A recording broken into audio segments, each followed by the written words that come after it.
وصحبه في كل لمحة ونفس عدد ما وسعه علم الله. اللهم صل وسلم وبارك على سيدنا محمد وعلى آله وصحبه في كل لمحة ونفس عدد ما وسعه علم الله. اللهم صل وسلم وبارك على سيدنا محمد وعلى آله وصحبه في كل لمحة ونفس عدد ما وسعه علم الله.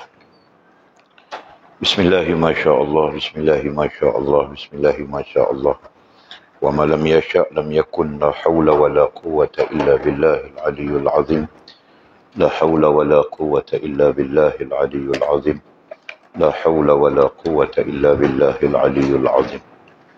اللهم ارحمنا بالقرآن واجعله لنا إماما ونورا وهدى ورحمة.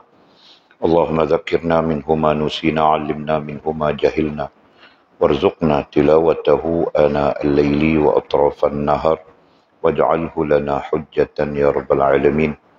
اللهم افتح لنا فتوح العارفين، وارزقنا فهم النبيين، واجعلنا من عبادك الصالحين والمتقين يا رب العالمين. بسم الله الرحمن الرحيم. قال مصنف رحمه الله تعالى: نفعنا الله بعلومه وبكتابه في الدارين، اللهم آمين يا رب العالمين. وبعد قال jihad. Tajuk baru jihad. Allah Subhanahu wa taala berfirman, a'udzubillahi minasyaitonir rajim. Innamal mu'minuna alladzina amanu billahi wa rasulihi thumma lam yartabu wa jahadu bi amwalihim wa anfusihim fi sabilillah ulaika humus shadiqun. Sesungguhnya orang-orang yang benar-benar, sesungguhnya orang-orang yang sebenar-benarnya beriman hanyalah orang-orang yang percaya kepada Allah dan Rasulnya. Kemudian mereka, yakni terus percaya, tidak ragu-ragu lagi, serta mereka berjuang dengan harta benda dan jiwa mereka pada jalan Allah. Mereka itulah orang-orang yang benar, yakni pengakuan imannya. Surah Al-Hujurat ayat 15. Nu'man ibn Bashir radhiyallahu ta'ala anhu berkata, ketika kami sedang berada di mimbar Nabi Muhammad sallallahu alaihi wasallam, seorang lelaki berkata, aku tidak akan berbuat sesuatu setelah keislamanku kecuali memberi minum jamaah haji. Yang lainnya berkata, aku tidak akan berbuat sesuatu setelah keislamanku kecuali memakmurkan Masjidil Haram. Sedangkan yang lainnya berkata, berjihad di jalan Allah Subhanahu wa taala lebih utama daripada apa yang kalian ucapkan itu. Sayyidina Umar bin Khattab radhiyallahu taala anhu lalu menegur mereka, janganlah kamu berbicara keras di samping mimbar Rasulullah sallallahu alaihi wasallam. Allah Subhanahu wa taala telah menurunkan firman-Nya mengenai apa yang kamu perselisihkan itu. Firman-Nya, adakah kamu sifatkan hanya perbuatan memberi minum kepada orang-orang yang mengerjakan haji dan hanya perbuatan memakmurkan Masjidil Haram itu sama seperti orang yang beriman kepada Allah dan hari akhirat serta berjihad pada jalan Allah? Mereka yang bersifat demikian itu, mereka yakni yang bersifat demikian, tidak sama di sisi Allah, dan Allah tidak memberikan hidayah, petunjuk kepada kaum yang zalim. Surah At-Taubah ayat 19. Abdullah ibn Mas'ud radhiyallahu ta'ala anhu berkata bahawa Rasulullah sallallahu alaihi wasallam menyampaikan firman Allah Subhanahu wa taala kepada para sahabatnya. A'udzubillahi minasyaitonir rajim. Ya ayyuhalladzina amanu lima taquluna ma la taf'alun. kabura maqtan 'indallahi an taqulu ma la taf'alun. Innallaha yuhibbul ladzina yuqatiluna fi sabilihi saffan ka'annahum bunyanun marsus. Wahai orang-orang yang beriman, mengapa kamu memperkatakan apa yang kamu tidak melakukannya? Amat besar kebenciannya di sisi Allah. Kamu memperkatakan sesuatu yang kamu tidak melakukannya. Sesungguhnya Allah mengasihi orang-orang yang berperang untuk membela agamanya dan dalam barisan yang teratur rapi, seolah-olah mereka sebuah bangunan yang tersusun kukuh. Surah Saf ayat 24, ayat 2 hingga 4. Diriwayatkan seorang lelaki bertanya kepada Rasulullah SAW, wahai Rasulullah, adakah perbuatan yang dapat menandingi jihad di jalan Allah? Tidak, aku tidak menemuinya, jawab Rasulullah SAW. Apakah engkau boleh mengimbangi pahala seseorang yang pergi berjihad dengan perbuatanmu masuk ke masjid, lalu solat tanpa merasa lelah dan puasa tanpa berbuka?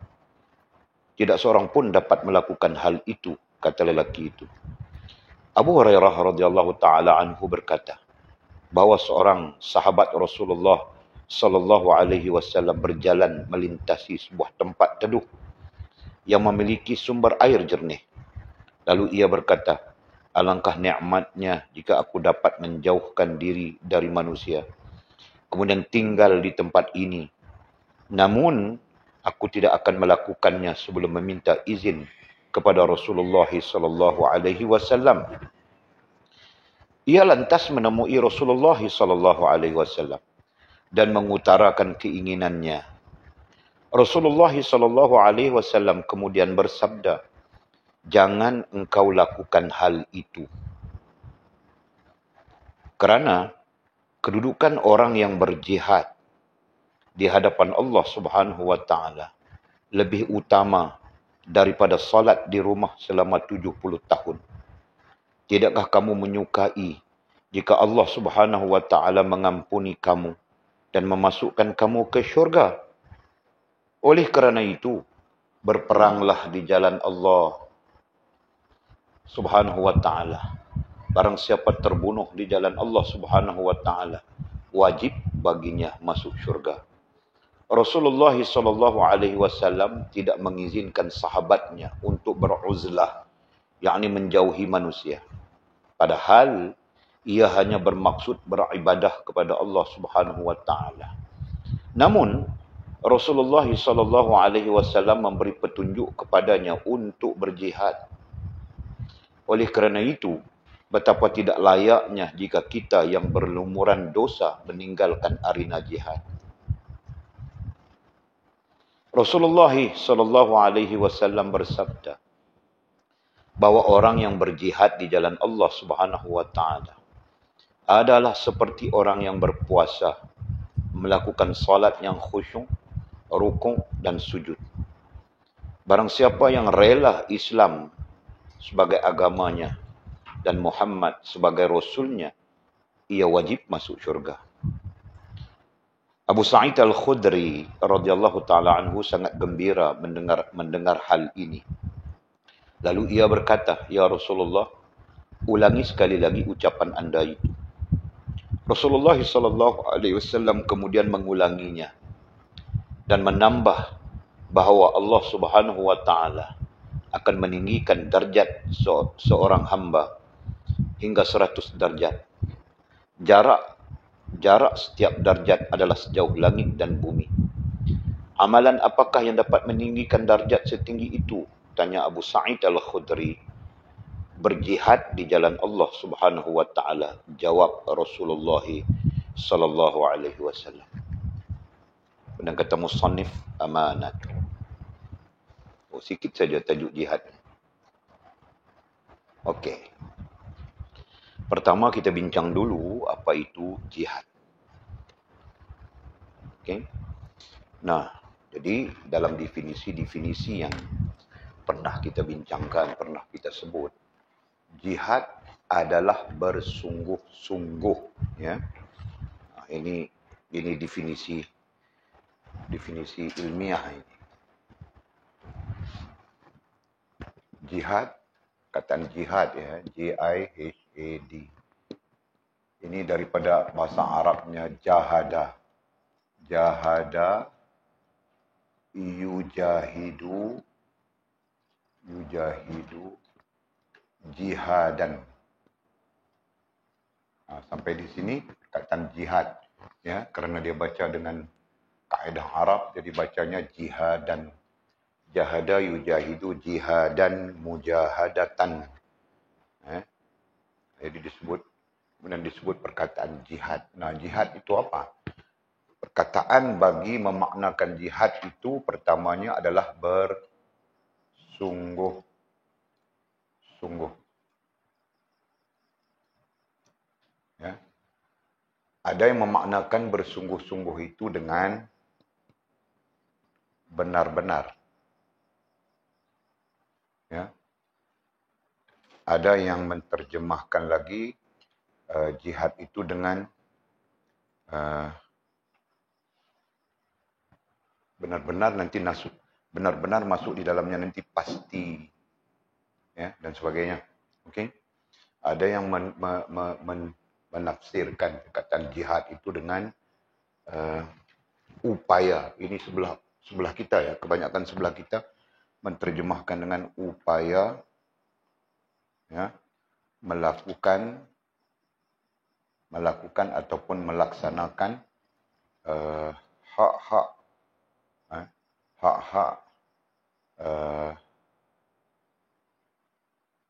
nah kalau kita terjemah urusan saja, urusan Allah dan Rasul. Ini definisi konsepnya terkait dengan perkataan jihad. Nanti kita jumpa banyak di dalam Al-Quran ayat-ayat yang menyebut jihad. Selain daripada hadis baginda Rasulullah SAW yang menyebut tentang jihad. Okey. Di sini bersungguh-sungguh ini ada yang menyebut usaha yang bersungguh-sungguh. Jadi berdasarkan kepada pemaknaan, ya, pemaknaan maudhu'i, pemaknaan secara tafsir semua ini, maka kita nanti menyebut apa ya, usaha yang benar dan bersungguh-sungguh. Ini tafsirannya, ya. Bersungguh-sungguh pun melaksanakan perintah Allah dan ajaran Nabi, ya.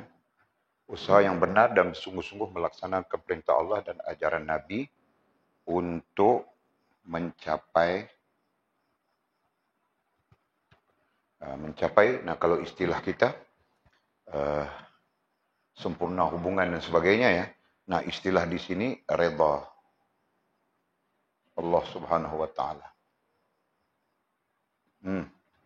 Ini tafsiran ya, tafsiran kepada pemaknaan jihad.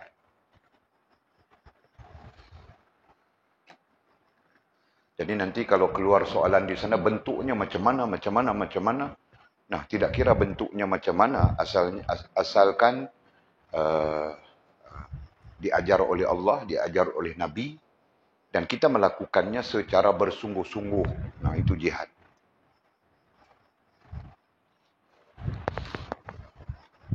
Okey, itu dari sudut makna. Ada pertanyaan ke di situ?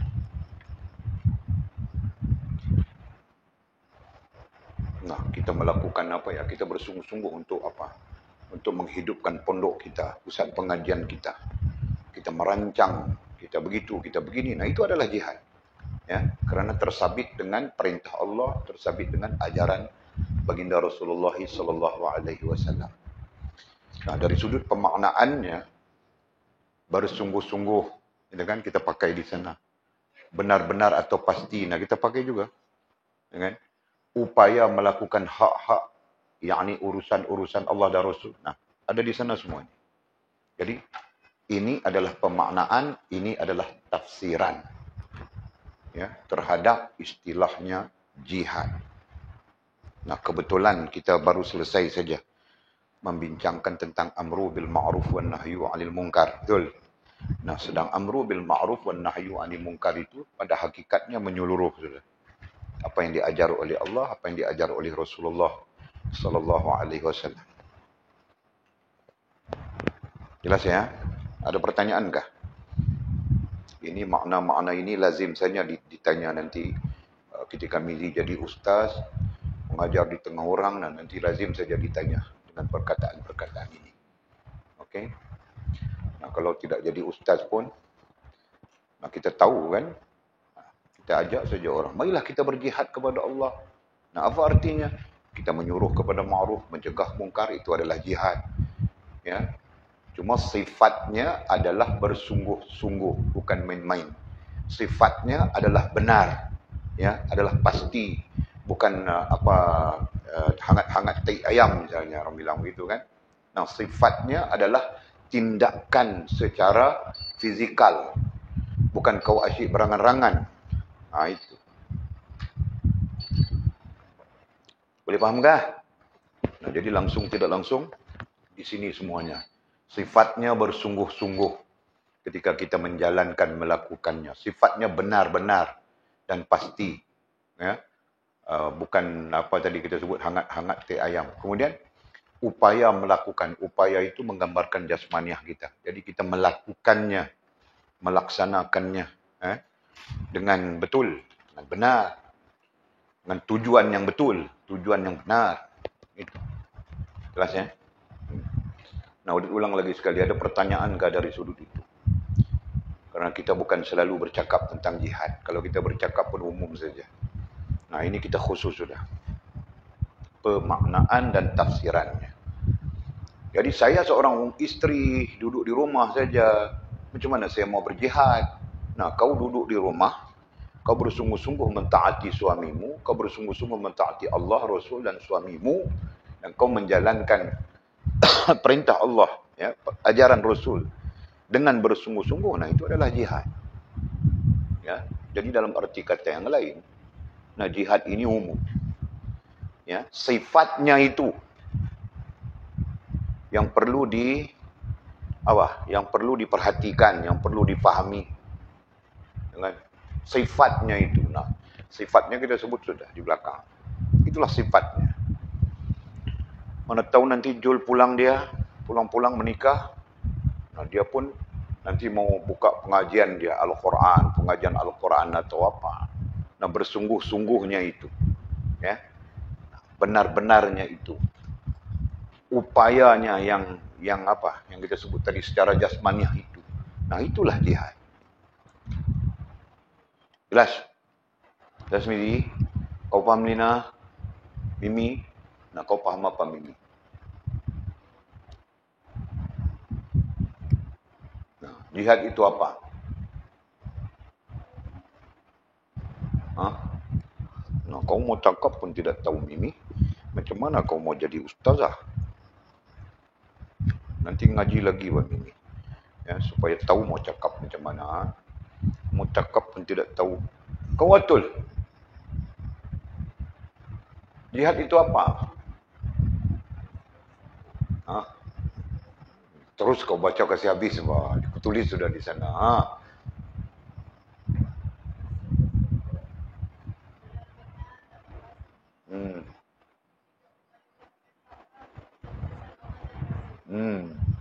Sekurang-kurangnya begitu kan. Nah, tafsiran itu boleh dipakai pada usaha yang benar dan bersungguh-sungguh melaksanakan perintah Allah dan ajaran Nabi.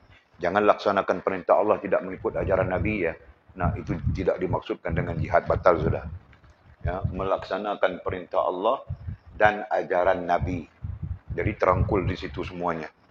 Nah, termasuk yang baru lepas kita bincang al-amru bil ma'ruf wan nahyu 'anil munkar. Okey?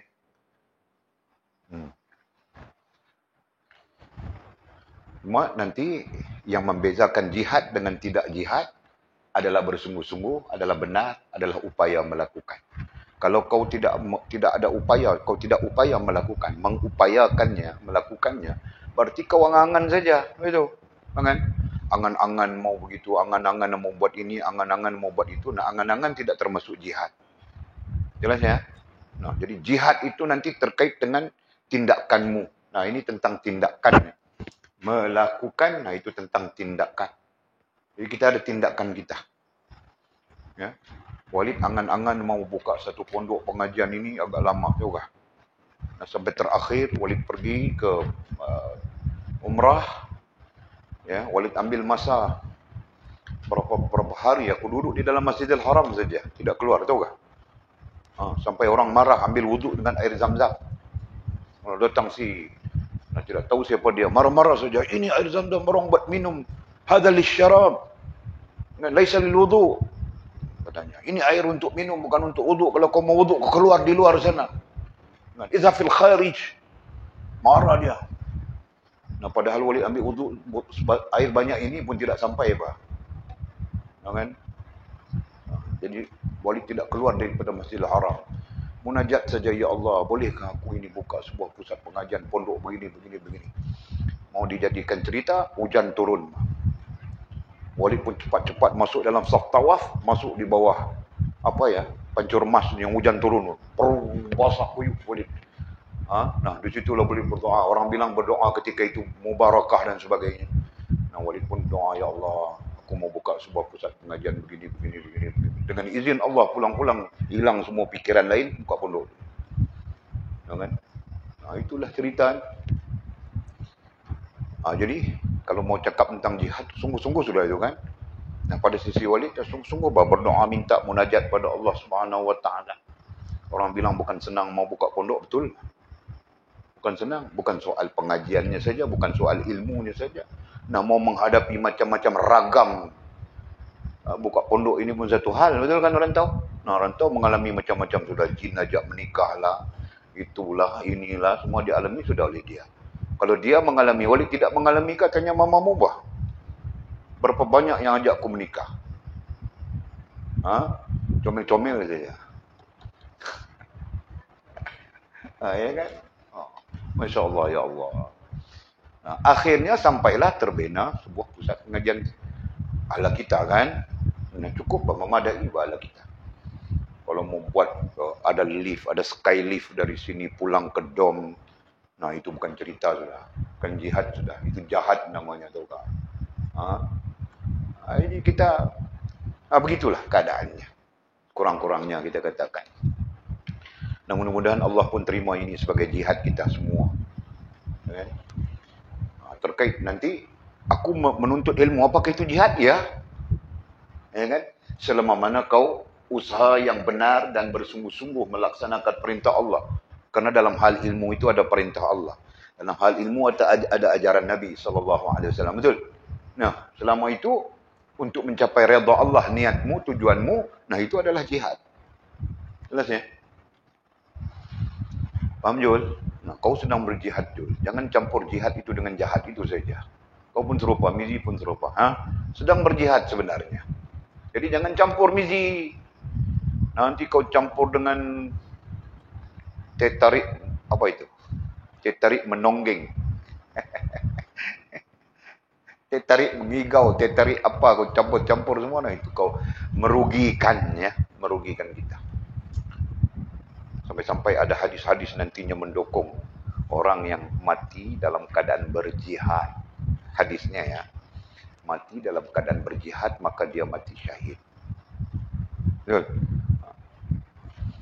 Sebab itu ada satu video, Walid kadang-kadang fikir mau tunjuk ke orang.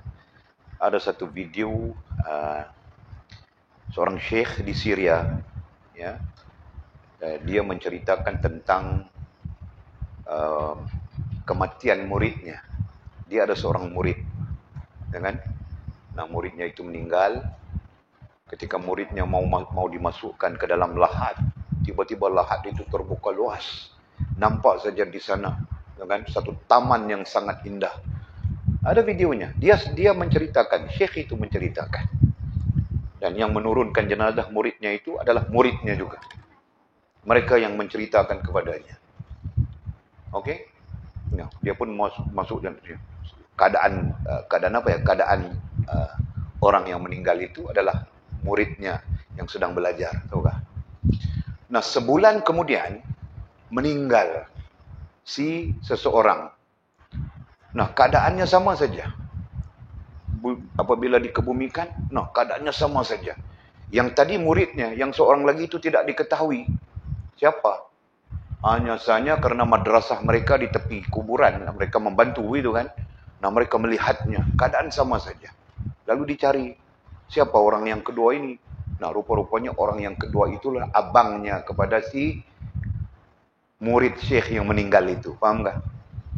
Nah, bagaimana keadaan abangnya boleh sampai begini? Seperti adiknya. Kalau adiknya ya, karena dia menuntut ilmu begitu begini. Dia berada di dalam keadaan jihad. Nah, apa keadaan abangnya? Apa kerja abang? Rupanya abangnya itulah yang sponsor. Faham tak? Abangnya itulah yang yang bersedekah, yang berinfak. Ya, untuk adiknya belajar, untuk madrasah itu. Secara diam-diam. Sampai-sampai syekh pun tidak tahu. No, Allah Subhanahu Wa Taala menganugerahkan dari dunia lagi nampak sudah. Ada video itu. Dan video itu sahih. Dia menyahihkan. Ada video keduanya. Ketika video itu beredar, orang tanya, apakah ini benar? Ya, benar. Ya kan? Dan dia menyahihkan. Masya Allah, tabarakallah. Itu terkait dengan orang menuntut ilmu. Masya Allah. Nah, jadi, itu gambarannya. Itu gambaran untuk menunjukkan bahawa jihad ini adalah satu hal yang besar di sisi Allah Subhanahu Wa Taala. Ya. Nah, seluruh amalan yang lain, seluruh perkara yang lain yang diperintahkan oleh Allah, yang diajarkan oleh baginda Rasul, semuanya itu ketika kita bersungguh-sungguh melakukannya, maka dinisbahkan kepada jihad. Jelas ya? Okey. Musannif kemudian mendatangkan firman Allah Subhanahu Wa Taala. Katanya Allah Subhanahu Wa Taala berfirman, "A'udzubillahi minasyaitonirrajim. Innamal mu'minuna alladhina amanu billahi wa rasulihi thumma lam yartabu wajahadu." Nah, itu perkataannya. Wajahadu. Nah, jadi kalau mau disabitkan ya, wajahadu, dan mereka bersungguh-sungguh. Nah, itu. Bi amwalihim wa anfusihim fi sabilillah ulaika humus shadiqun. Sesungguhnya orang-orang yang sebenar-benarnya beriman, orang-orang yang sebenar-benarnya, nah kita sebut benar saja di sana kan, sebenar-benarnya beriman, hanyalah orang-orang yang percaya ay yakin. Nah, Walid ulang lagi ya, kita di satu tahap kita menggunakan istilah yakin, kita tidak menggunakan istilah percaya. Ya. Tahap yang menggunakan istilah percaya adalah tahap kanak-kanak, tahap orang awam yang baru terjun, yang baru dibawa oleh Allah SWT kepada dunia ilmu. Nah, mereka boleh menggunakan istilah percaya. Nah, adapun kita yang tahap keilmuan kita itu selesai sudah di sana, berarti kita perlu menggunakan istilah yakin. Karena iman bertitik tolak daripada yakin. Ya, iman tidak bertitik tolak daripada percaya. Kenapa? Nah, kita jelaskan sudah. Karena jika percaya, orang kafir pun percaya. Orang musyrik pun percaya. Betul? Nah, Allah mendatangkan dalil di dalam Al-Quran. Apa? Wala in sa'altahum man khalaqas samawati wal ard la yaqulunna Allah. Wahai Muhammad, ya, ayat ini turun kerana Nabi bersedih. Dalam asbabun nuzul mengatakan Nabi bersedih, Nabi berduka cita. Ya, kenapa? Kerana penentangan daripada kaumnya sendiri. Dengan kaum sendiri yang menentangnya. Jadi Nabi sedih, bersedih begitu. Turunlah ayat. Ya. Nah, antara ayat turun ayat yang kita sebutkan tadi. Apa?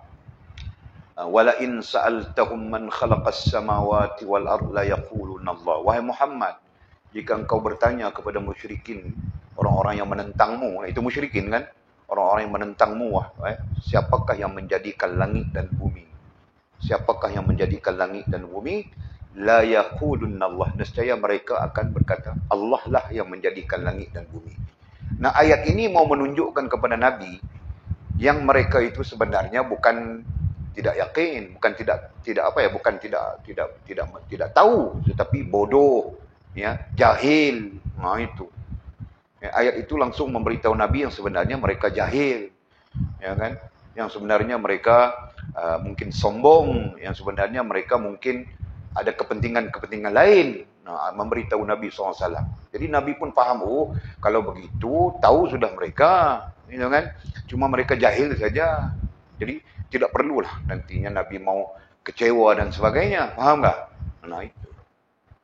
Jadi pada ayat itu juga menunjukkan orang-orang musyrikin yang menentang Nabi mempercayai Allah Subhanahu Wa Taala, betul? Nah, hanya mereka tidak yakin. Itu penjelasannya, ya. Jadi kenapa dan mengapa kita kemudian wajar untuk menggunakan istilah yakin, ya? Dan yakin itu adalah titik tolak kepada iman. Atau dalam arti kata yang lain, iman itu berdiri dengan yakin, bukan berdiri dengan percaya. Nah itu. Jadi kalau sekadar percaya, nah itu masih bukan iman. Itu cuma tahu. Nah, itulah yang Walid kadang-kadang bezakan kepada kamu orang. Ya, tahu itu lain. Apa istilahnya? Faham itu lain, kan? Tahu itu lain, faham itu lain. Tahu, nah tadi kita contoh sudah musyrikin pun tahu, tapi dia tidak faham. Betul? Nah, tahu, semua orang tahu bahawa sembahyang itu wajib, ya kan? Nah, orang Islam wajib sembahyang 5 waktu, semua orang tahu. Betul? Tidak ada orang Islam yang tidak tahu, kecuali dia itu orang Islam yang tinggal di dalam hutan, mungkin kan? Sampai layak digelar orang hutan. Sekiranya dia tinggal di khalayak ramai, tidak mungkin dia tidak tahu bahawa orang Islam itu perlu solat 5 waktu. Betul? Orang putih yang tinggal di negara orang putih itu pun tahu. Walid selalu saja dengar orang-orang masuk Islam ini. Nah, dia satu gadis daripada Portugal baru ini, Portugis. Walid dengar. Nah, dia inspirasinya adalah kenapa orang Islam solat 5 waktu? Itu inspirasinya. Dari situ dia mencari. Kenapa sampai dia mencari tahu, ya, dia mencari tahu. Nah, sampai dia tahu bahwa solat 5 waktu itu adalah perhubungan dengan Allah Subhanahu Wa Taala. Jadi dia sendiri memahami sebagai seorang manusia, ya kan? Seperti dia agamanya Kristen begitu kan. Nah, dia perlu mempercayai Tuhan. Tetapi dalam Islam lebih halus daripada itu, lebih indah daripada itu. Hubungan dengan Tuhan, bukan sekadar percaya saja. Kalau dalam agama Kristen itu percaya, tapi dalam agama Islam mengajar hubungan dan perhubungan yang baik dengan Tuhan. Itu yang mempengaruhinya untuk mempelajari Islam seterusnya sampai dia jadi Islam. Begini cantiknya rantau.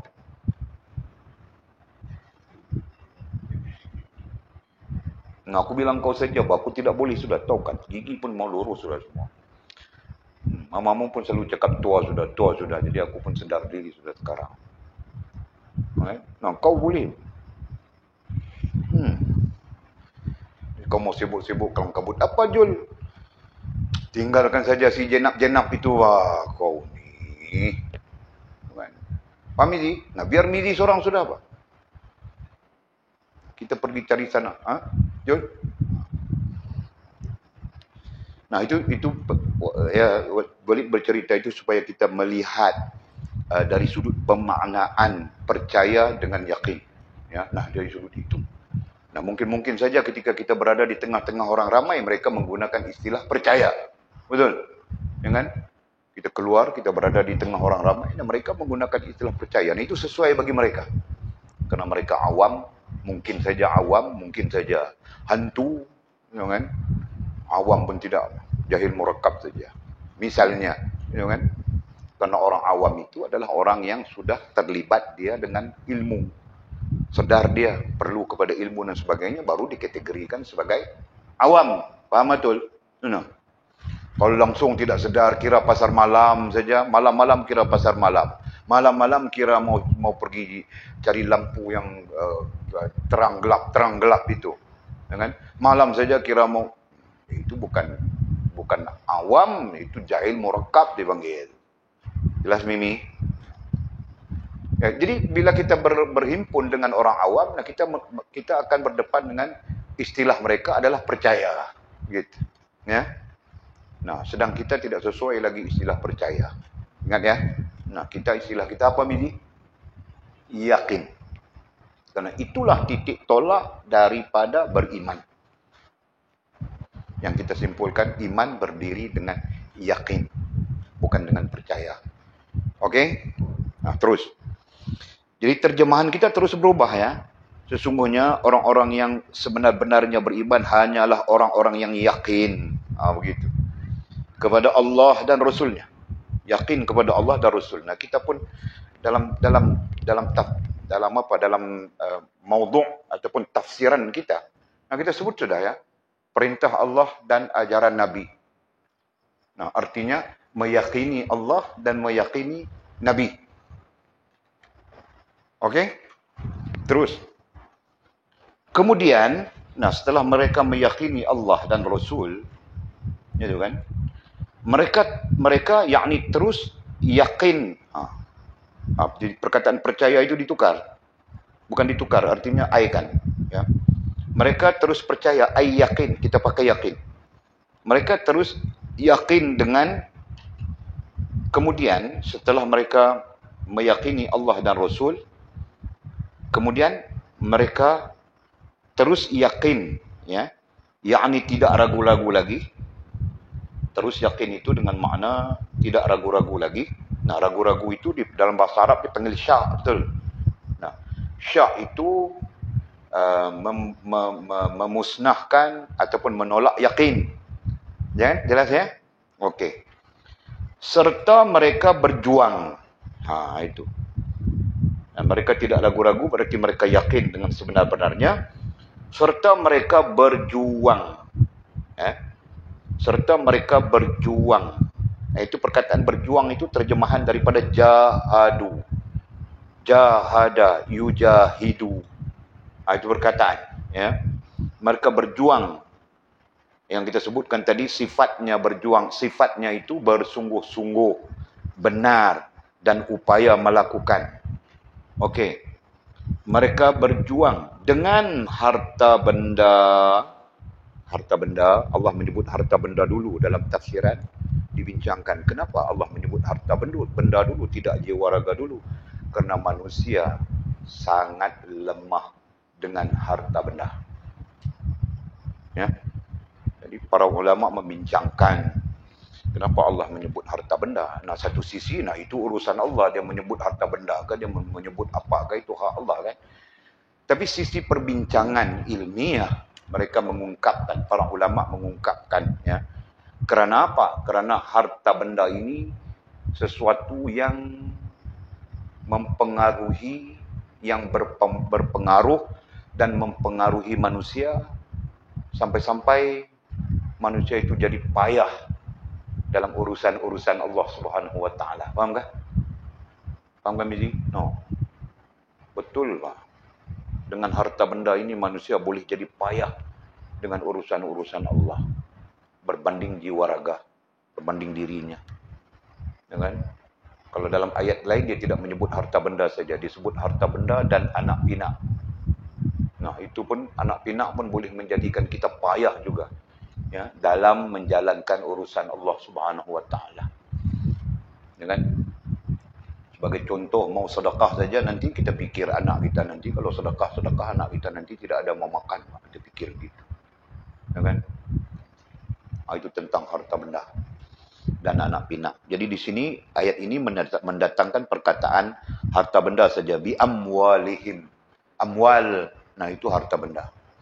Betul Pak. Harta benda itu menjadikan kita kedekut, menjadikan kita bakhil, menjadikan kita sombong, menjadikan kita takbur. Macam-macam boleh jadi. Ya, nah kerana itu Allah menyebutnya. Ya, orang-orang yang bersungguh-sungguh, orang-orang yang berjuang, bersungguh-sungguh, benar dan upaya melakukannya dengan harta benda. Allah sebut itu dulu. Ya. Jadi seolah-olah kalau itu kau boleh selesai, nah nanti datang yang kedua, dan jiwa. Dan jiwa mereka. Baru jiwa kita boleh berikan. Para sahabat Nabi menunjukkan itu. Para sahabat, mereka menunjukkan itu. Mereka menunjukkan harta benda itu cuma di tangan saja, bukan di hati. Ya kan? Sebab itu Abu Bakar ketika dia mendengar Rasulullah SAW menyerukan kepada jihad, ya kan? Untuk menghadapi perang Uhud. Nah, Abu Bakar bilang apa saja yang ada dalam gudang itu ambil. Dia sebagai seorang ahli perniagaan. Dikatakan Abu Bakar itu seorang ahli pertanian perniagaan. Ya. Sebab itu ketika negara kita ini, ketika mereka membentangkan satu konsep baru, pertanian adalah perniagaan. Ya. Nah, kertas kerja itu dibaca. Nah, mereka menyandarkan tulisan itu kepada Sayyidina Abu Bakar Siddiq sebagai orang pertanian dan orang perniagaan. Jadi Abu Bakar itu seorang petani yang berjaya, seolahnya begitu. Paham tak? Jadi dalam riwayat kalau tengok dalam bibliografi Abu Bakar, nah dia sampai-sampai orang menyerahkan kebun kurma kepada dia. Mungkin ketika itu dipanggil, sekarang dipanggil pajak kan. Aku ada kebun kurma wahai Abu Bakar, luas 10 ekar. Nah, tahun ini kuserahkan kepadamu. Seolahnya begitu. Abu Bakar nanti manage, ya, menguruskan kebun kurma itu, mengambil buahnya dan menjualnya dan diberikan kepada hasil daripadanya diberikan kepada tuan punya kebun. Sampai begitu berjayanya dia. Nah, itu para sahabat ada yang berjaya dalam peternakan, ada yang berjaya dalam pertanian, macam-macam juga kan. Jadi Abu Bakar diriwayatkan dia sangat berjaya dalam hal itu. Sehingga dia memiliki stok kurma, stok bahan hasil-hasil pertanian bergudang-gudang. Nah, ketika datang seruan Rasulullah jihad, ambil semua. Jangan tinggalkan apapun. Khabar itu sampai kepada baginda Rasulullah SAW. Ya, ada yang menyampaikan kepada Nabi bahawa Sayyidina Abu Bakar telah menginfakkan apa saja yang ada di dalam gudangnya, habis semua. Rasulullah SAW mendatangi Abu Bakar. Terus datang kepada Abu Bakar, wahai Abu Bakar, aku dengar berita kau telah menginfakkan seluruh apa yang ada di dalam gudang-gudangmu, lalu tinggal apa lagi padamu? Nah, jawab Abu Bakar dengan senang dan bersahaja, memadailah bagiku Allah Subhanahu wa taala dan Rasul. Masya-Allah. Ya kan? Demikian juga sahabat-sahabat yang lain sama saja sikap mereka. Nah, itu menunjukkan apa? Itu menunjukkan bahawa mereka harta benda itu di tangan saja, tidak sampai mempengaruhi hati mereka. Faham tak? Nah, kemudian kalau itu selesai, baru mereka dapat memberikan jiwa. Ya, jadi jangan pelik kalau para sahabat Nabi dengar perang saja, dia mau duduk di barisan depan. Siapa yang minta duduk di barisan depan padahal dia masih kanak-kanak? Nama apa? Nama apa? Sayyidina Muaz bin Jabal itu di antara. Mau duduk di depan dia. Ada seorang lagi, Sa'id bin Musayyab rahimahullahu ta'ala. Ya kan? Sa'id bin Musayyab, kemudian meninggal Sa'id, anaknya pula minta mau duduk di barisan depan. Anaknya nama apa? Sa'id bin Musayyab namanya ada di Uhud itu. Ya, ada di Uhud itu, tulis itu kan. Nah, itu boleh cakap sudah dulu. Kalau orang bayar duit Walid 200 ribu, 300 ribu, nah kita pergi umrah free saja. Kita catat satu flight. Semua orang yang ada di dalam ini. Kalau cukuplah. Itulah. Mau minta utang dari orang, macam kita mau pergi minta sedekah pula lah. Kan? Jadi dia cerita tentang Sa'id bin Musayyab tadi. Usianya belasan tahun. Rasulullah SAW mengatakan kepadanya, kau pulang duduk di rumah saja. Jaga orang tuamu. Kau masih ada orang tua? Ya. Jaga orang tuamu. Nah, itu juga jihad. Tidak mau dia. Aku tidak mau pulang, Mbak. Kan? Tapi mendengar Rasulullah SAW tidak benarkan dia terlibat, dia pun perlahan-lahan dia ikut dari belakang. Dia ikut dari belakang. Nah, akhirnya dia terkorban dalam perang Uhud. Sa'id bin Musayyab. Mudah-mudahan Allah merahmatinya. Masih muda dia. Masih di peringkat kanak-kanak. Sejarah mengatakan dia masih kanak-kanak saja, belasan tahun saja. Masya Allah, tabarakallah. Nah, apa? Memberikan jiwanya. Nah, mereka sampai kepada peringkat tidak heran. Kalau harta benda sudah boleh diberikan, nah, jiwa pun boleh diberikan. Jiwanya berarti dirinya, rohaniah dan jasmaniahnya diberikan untuk jihad di jalan Allah SWT. Nah, itu. Jadi katanya, apa lagi? Kelanjutan tadi.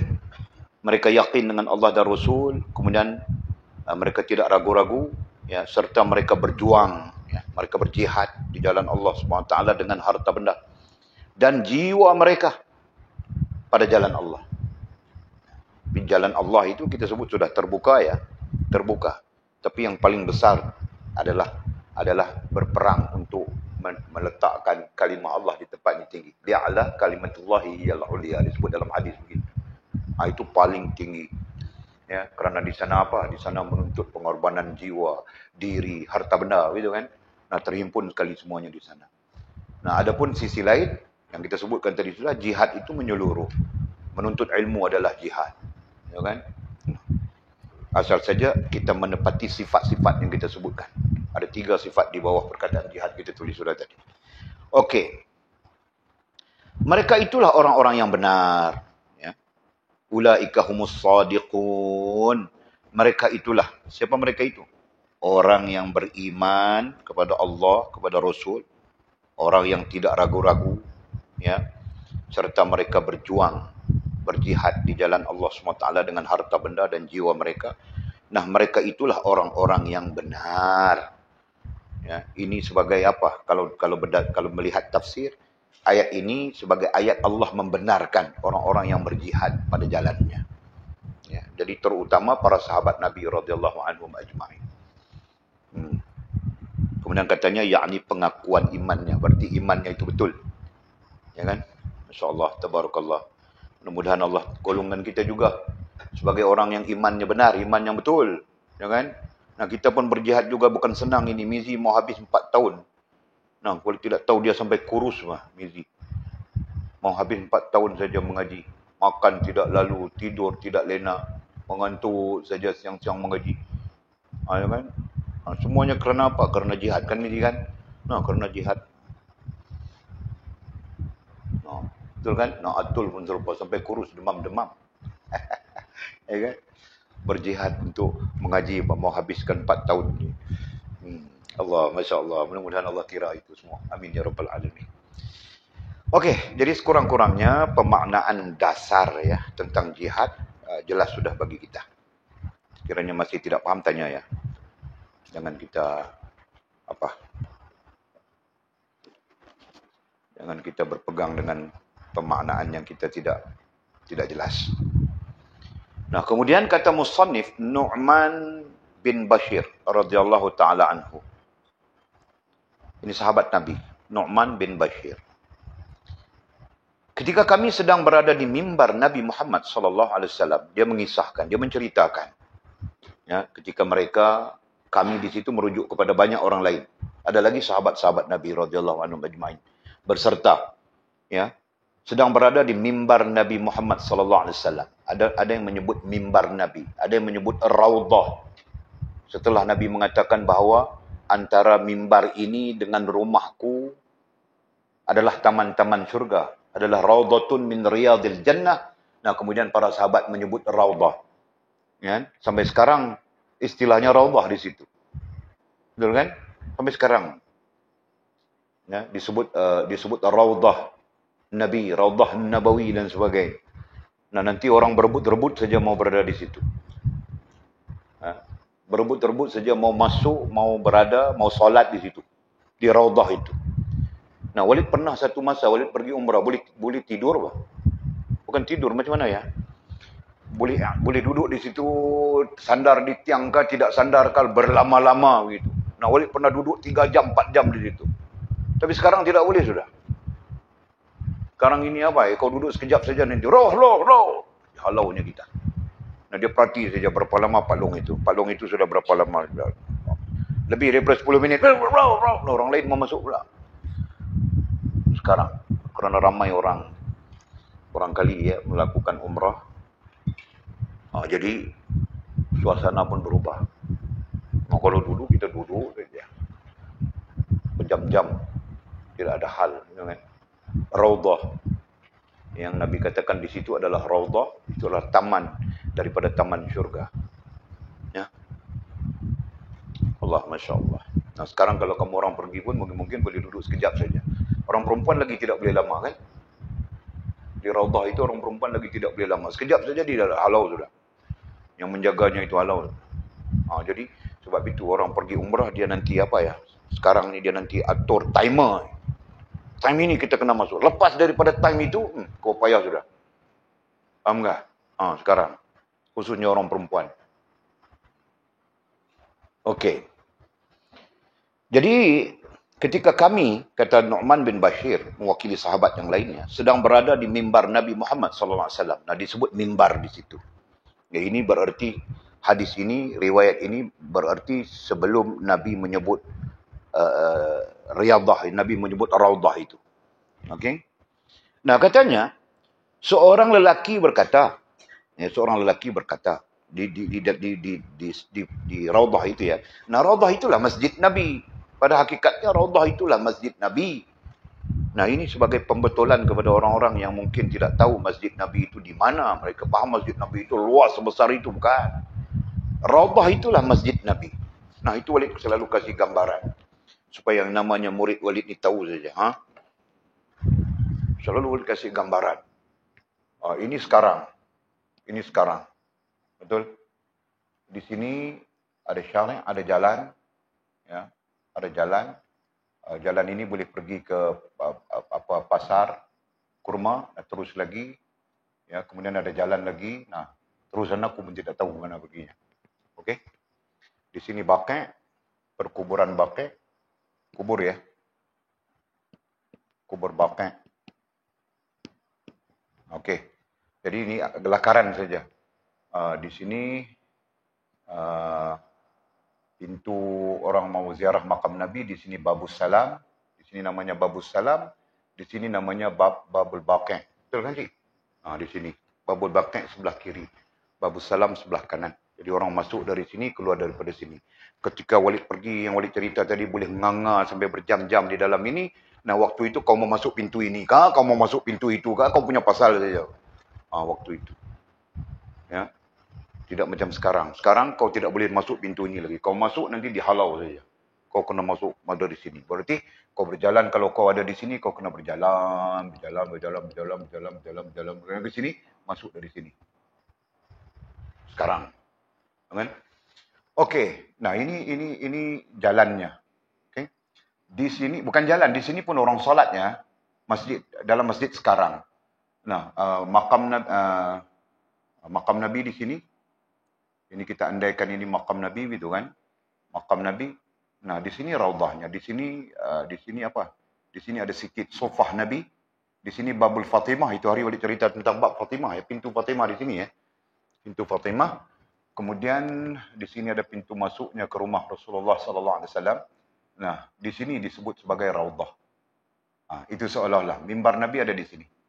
Yang disebut mimbar Nabi ada di sini. Ya, di sini ada pintunya untuk keluar. Tapi mimbar itu. Betul tak? Itu kan? Nah, inilah masjid Nabi. Jadi seolah-olah yang dinamakan kawasan masjid Nabi itu seluas ini saja. Seluas ini saja.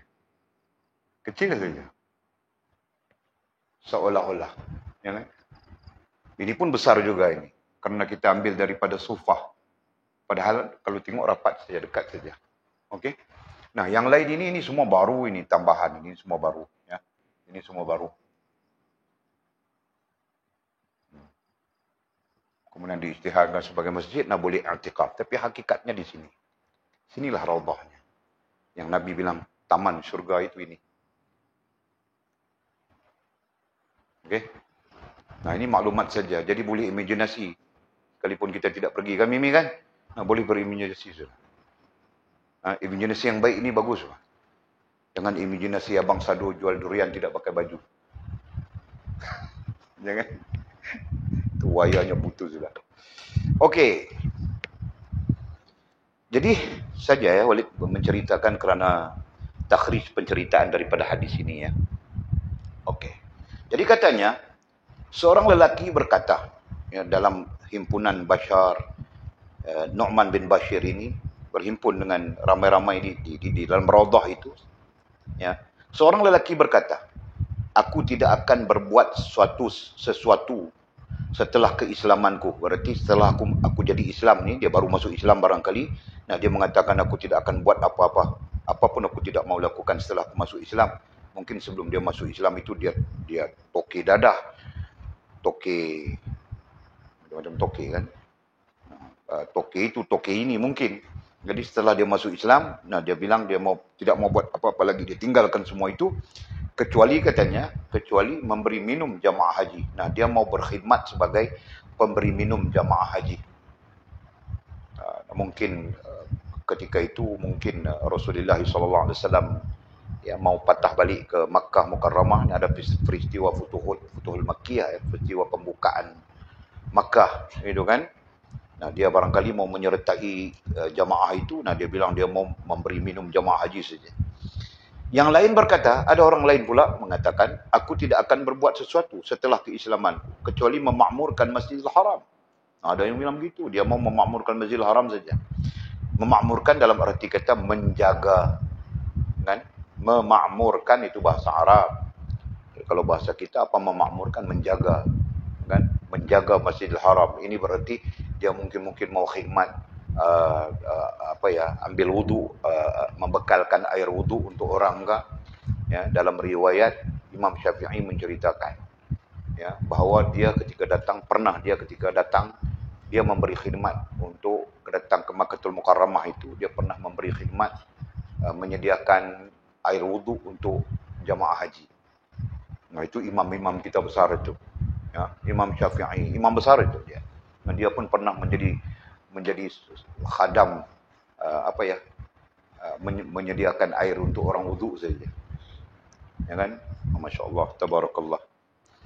Okey. Sedang yang lain pula berkata, berarti ramai ini kan, ramai-ramai masing-masing mengungkapkan pandangan apa yang mereka mau lakukan setelah mereka menjadi Islam. Sedangkan yang lainnya berkata, berjihad di jalan Allah lebih utama daripada apa yang kalian ucapkan itu. Yang lain, barangkali ini sahabat yang lama, tahu sudah dia, maka dia mengatakan berjihad di jalan Allah lebih utama. Utama ay afdal. Kita kadang-kadang penting istilah itu. Utama ay afdal, lebih utama, lebih afdal daripada apa yang kalian ucapkan itu. Nah, yang seorang lagi bertentangan. Yang lain bilang mau itu, mau buat ini, mau buat itu, tidak mau buat lagi. Nah, seorang yang mungkin sahabat ini agak lama dia, ya, menyertai Islam bersama dengan Nabi SAW. Nah, katanya berjihad di jalan Allah lebih afdal daripada apa yang kalian ucapkan itu. Kalian fikir, kalian ucapkan mau khidmat, mau mengimarahkan Masjidil Haram. Yang lain mengucapkan khidmat juga ya, khidmat memberi minum jamaah haji misalnya. Dan mungkin ada yang lain-lain lagi. Dalam banyak-banyak itu seorang mengatakan berjihad di jalan Allah itu lebih afdal daripada apa yang kalian ucapkan itu. Nah, jadi penceritaan ini menggambarkan kepada kita tentang afdalnya, tentang pentingnya ya berjihad di jalan Allah Subhanahu wa taala. Okey, selesai. Kemudian kata musannif meriwayatkan peristiwa ataupun cerita Sayyidina Umar. Katanya Sayyidina Umar Ibn Khattab. Sayyidina Umar khalifah dia yang kedua kan, sahabat Nabi terutamanya, dan kemudian dia adalah khalifah. Sayyidina Umar Ibn Khattab radhiyallahu taala anhu lalu menegur mereka. Dalam perhimpunan itu. Ya. Dalam perhimpunan itu rupa-rupanya ada Sayyidina Umar. Sayyidina Umar lalu menegur mereka. Janganlah kamu berbicara keras di samping mimbar Rasulullah SAW. Maksudnya jangan bising-bising. Ya kan? Nah, mungkin mereka baru masuk Islam itu, bersembang-sembang mereka macam kedai kopi saja. Semua mau cakap, semua mau sembang, ramai-ramai mau cakap. Gitu kan? Padahal di sisi itu ada mimbar Nabi SAW. Maksud mimbar di situ disebut sudah tadi. Mimbar ya mimbar memang ada. Sekarang ada dua mimbar kan? Satu mimbar Osmaniyah. Lagi satu mimbar Rasulullah dipanggil. Ya, mimbar Osmaniyah di sebelah kanan lagi. Mimbar Rasulullah di sebelah kiri. Mimbar Rasulullah lebih rendah daripada mimbar Utsmaniyah. Betul kan? Walaupun lama sudah. Dulu kalau orang-orang Berelwi, kalau datang Berelwi ni, kalau umrah dia pergi lap-lap mimbar itu, cium-cium mimbar itu. Itu orang-orang Berelwi, itu orang-orang yang wali cerita, mereka itu sangat seronok dengan kuburan-kuburan wali, ya kan? Jadi sejak daripada peristiwa orang-orang Berelwi ini suka buat begitu. Nah, kerajaan Saudi memutuskan supaya kau tidak boleh menyentuh mimbar itu pun. Ada satu ketika mimbar tidak dibenarkan untuk disentuh. Tunggu saja dia di mimbar itu. Siapa mau datang sentuh saja. Roh. Sampai sekarang tidak tahu oleh sudah. Mungkin orang kesedaran itu sudah ada, jadi orang pun tidak pergi menyentuhnya. Jangan kalau mau ada pun orang sembahyang saja. Kan? Sembahyang di tepi mimbar itu. Kalau ada si Berelwinya nanti dia diberi sentuhnya mimbar, diciumnya begitu-begitu. Betul tak? Itu cerita, ya, mudah-mudahan jadi pengetahuan kita. Jadi kita pun nanti kalau ada kesempatan, jangan begitu kau Lina. Nanti kau pergi pegang mimbar itu, sapu badanmu. Apa? Jangan buat kerja bid'ah, tahu tak? Bilang ambil barokah. Nah, kan? Nah, Walid tidak pernah dalam sepanjang pengajian Walid, pengetahuan Walid, barokah itu tidak disandarkan kepada mimbar. Tapi barokah itu disandarkan kepada di mana Nabi solat. Itu ada. Ya, itu ada. Nabi solat di mana.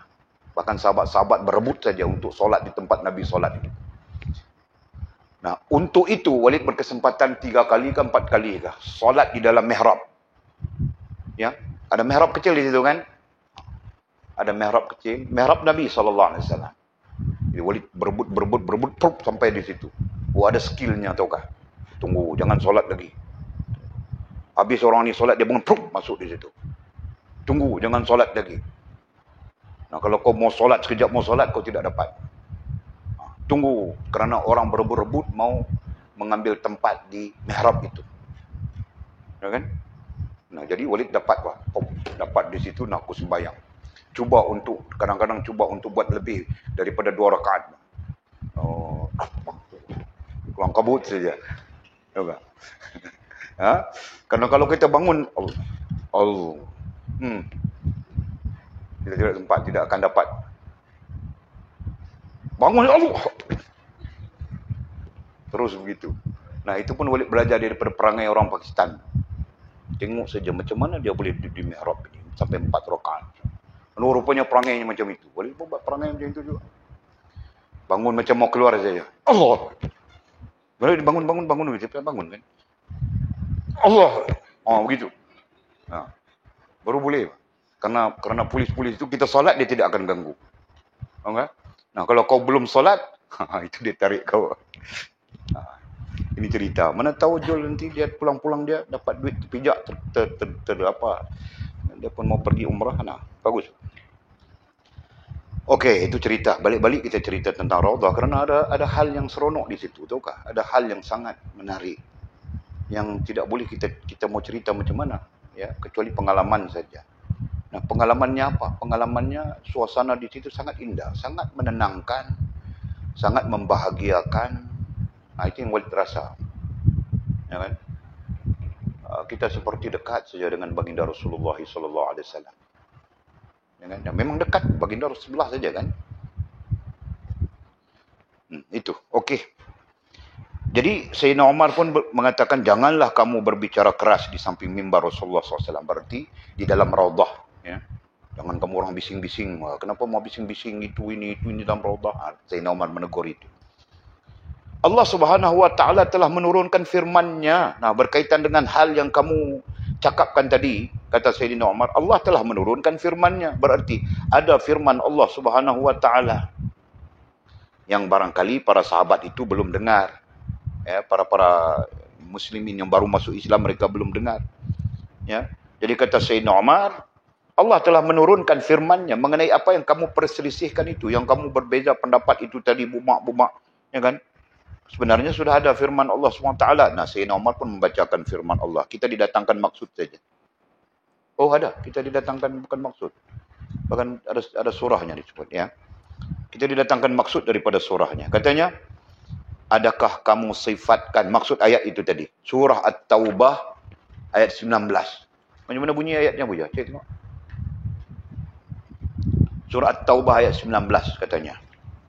Nah, maksudnya, adakah kamu sifatkan hanya perbuatan memberi minum kepada orang-orang yang mengerjakan haji dan hanya perbuatan memakmurkan Masjidil Haram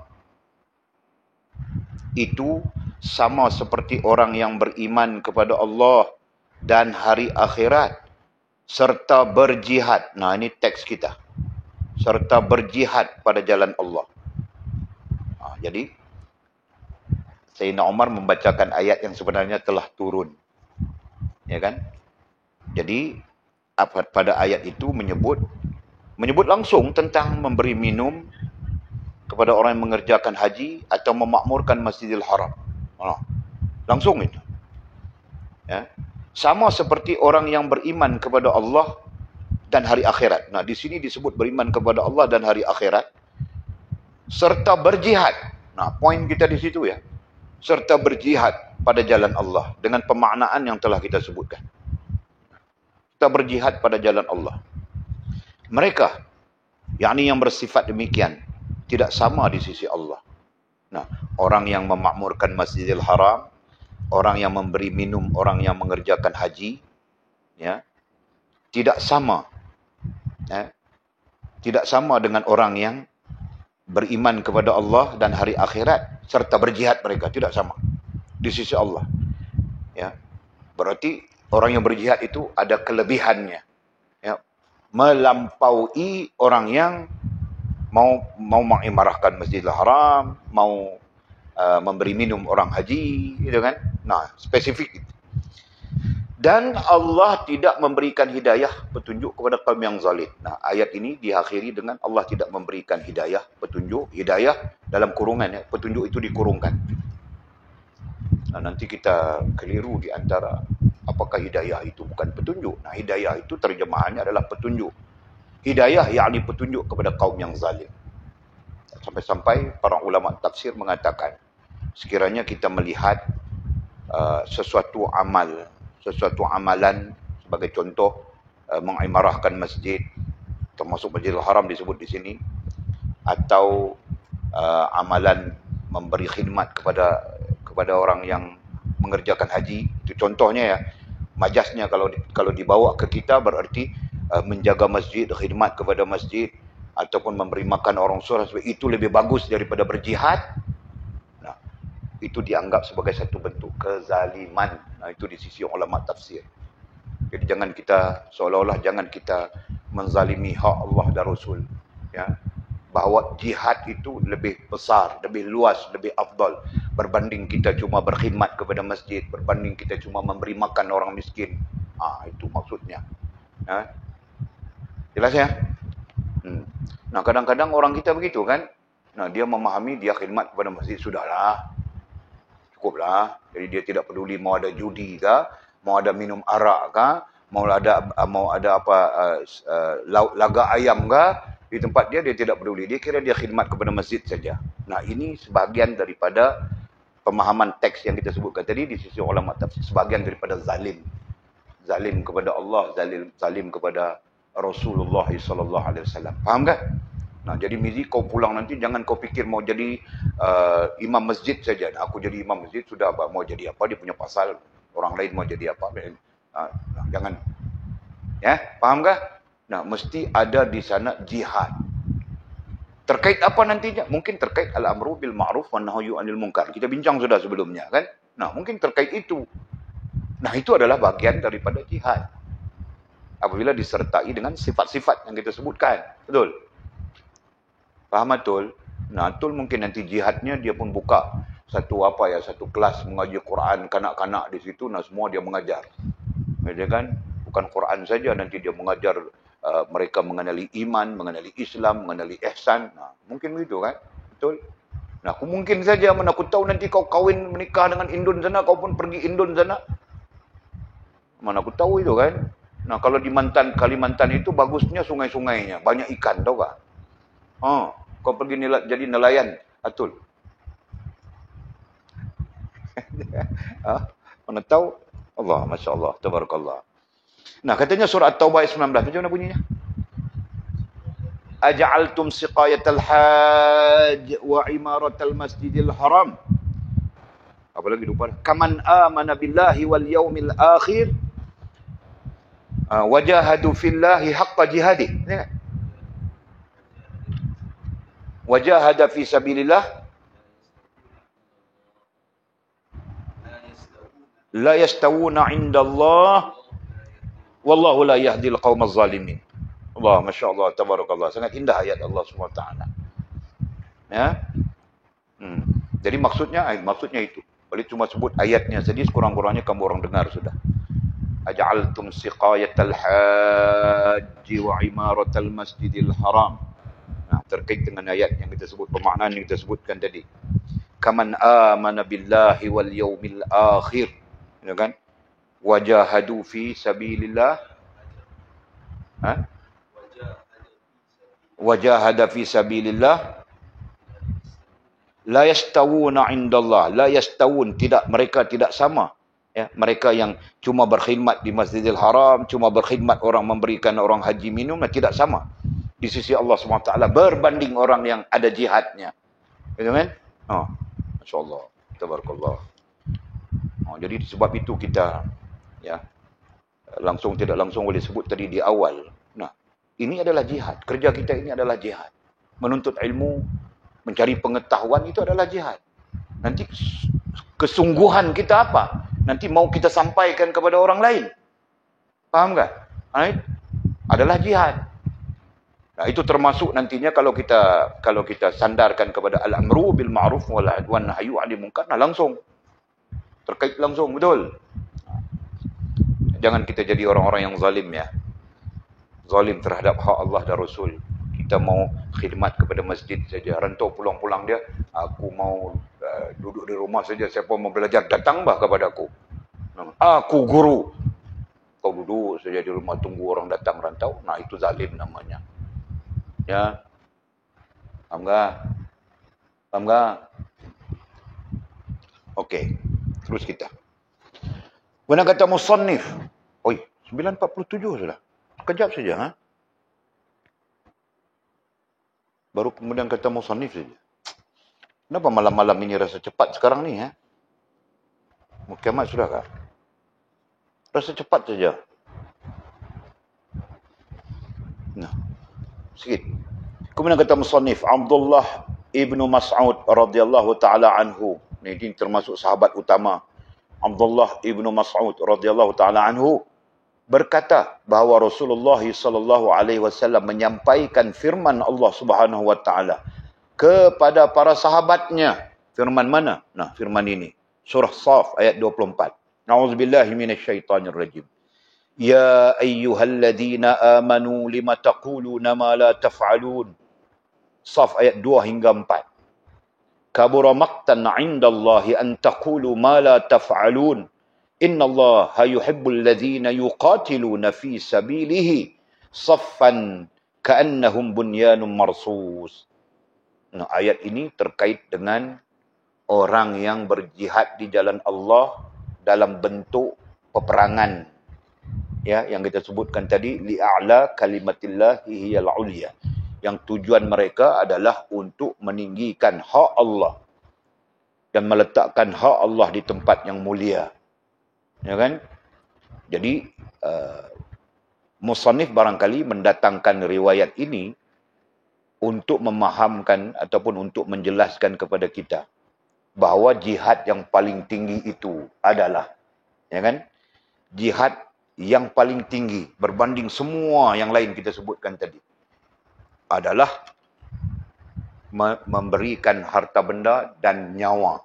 Seolah-olahnya begitu ya, sebelum kita menafsirkan ayat ini. Nah, nanti kita tafsirkan insya-Allah. Benar kata musannif diriwayatkan. Allahu a'lam.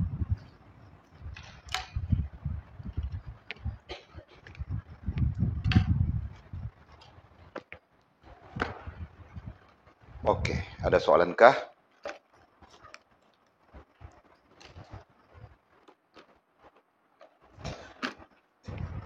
Tidak ada.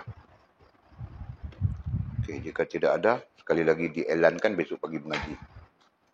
Nah, walid tetap elan besok pagi mengaji. Nah, kalau walid tidak ada pun mengajilah, bukan susah pun. Cuma walid biasalah pagi-pagi ini mau betul pinggang saja pun makan masa. Mau betul tulang belakang lagi makan masa. Nanti sehingga kita nanti insyaAllah ada rezeki, mana tahu datang seseorang yang mau berkhidmat, mau menyampaikan misalnya kan.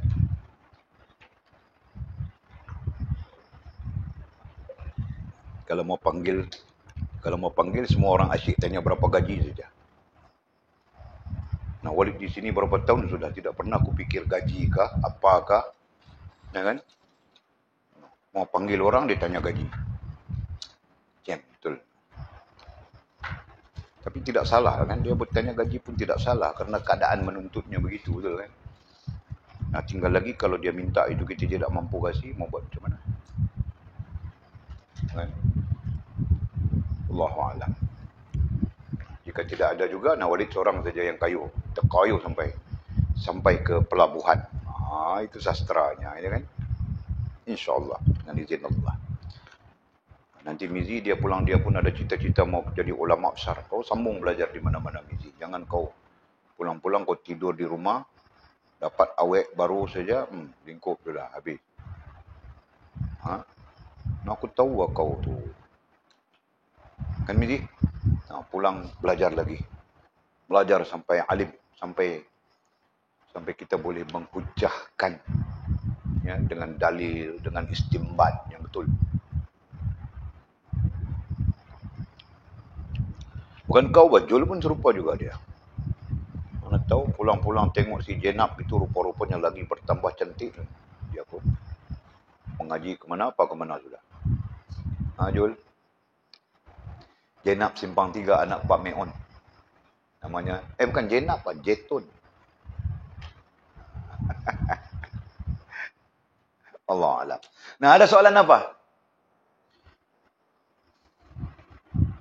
Nah, kamu orang ni satu yang menghairankan Walid, tahukah? Di mana-mana pun Walid mengajar, jarang orang ada soalan. Walid pun heran juga. Ya, padahal macam-macam soalan boleh ada kan? Jarang. Mungkin kerana dia orang pun tengok lapar nasi sudah masa, dia orang pun tidak mau tanya. Mungkin. Nah, Walid punya style memang kadang-kadang macam itu. Kalau di masjid pun sampai 9.30 pun mengajar. Orang pukul 9 berhenti sudah. Nah, Walid sampai 9.30. Alasan Walid sebulan sekali saja aku datang. Kuat juga kan? Okey, bismillahirrahmanirrahim. Alhamdulillahirabbil alamin wassalatu wassalamu ala asyrafil mursalin sayyidina wa maulana Muhammad wa ala alihi washabbihi ajma'in. Allahumma iftah lana futhal 'arifin warzuqna fahman nabiyyin waj'alna min ibadikas salihin. Allahumma hdina siratal mustaqim siratal ladzina an'ama Allah minan nabiyyin was-siddiqin wasyuhada'i was-salihin. Allahumma rabbana iftah bainana wa bain qaumina bil haqq wa anta khairul fatihin. Allahumma a'inna ala dzikrika wa syukrika وحسن عبادتك. اللهم فقهنا في الدين وعلمنا التأويل. اللهم فقهنا في الدين وعلمنا التأويل. اللهم فقهنا في الدين وعلمنا التأويل. وصلى الله على سيدنا محمد وعلى آله وصحبه وبارك وسلم. الحمد لله رب العالمين. تقبل الله.